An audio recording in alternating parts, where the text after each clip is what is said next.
আমরা আজকে একটি লক ভাইব্রেটর কন্ডম ভাইব্রেটরের তাদের জন্য এটা, ঠিক আছে। এটা দেখুন, এটা সম্পূর্ণ চায়নার। দেখেন এর মধ্যে সব বিস্তারিত লেখা আছে। আপনারা এই যে দেখেন, কন্ডমটা ভিতরে এরকম হবে। তো যারা মিলনের সময় কম পান, স্ত্রীকে সুখ দিতে পারেন না, বা আপনার মিলনে জোর কম, লিঙ্গে জোর কম, তাদের জন্য এটা সবচেয়ে ভালো হবে। এটার আগে একটা ক্যাপসুল থাকে ভাইব্রেটরের জন্য এবং ভিতরে কন্ডম। তো আপনাদেরকে আমি একটা খুলে দেখাচ্ছি। এটা হচ্ছে কন্ডমের প্যাকেট। আমি এটাকে খুলি, দেখেন।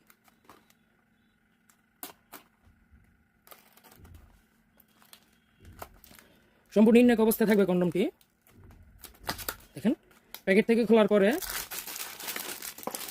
এই যে এটা হচ্ছে কন্ডম এবং এটা হচ্ছে ভাইব্রেশন পার্টস। কন্ডমটা সম্পূর্ণ দেখুন, এটা এই যে কন্ডমের পুরো সম্পূর্ণ হবে। এটার একটা লক সিস্টেম আছে এবং ভিতরে জায়গা আগা বাড়তি। কন্ডমটা আমি আপনাদেরকে কেটে দেখাই, দেখেন। এই যে কোয়ালিটিটা দেখতে পাচ্ছেন, খুবই প্রিমিয়াম কোয়ালিটি এবং খুবই সফট হাই কোয়ালিটির একটা কন্ডম।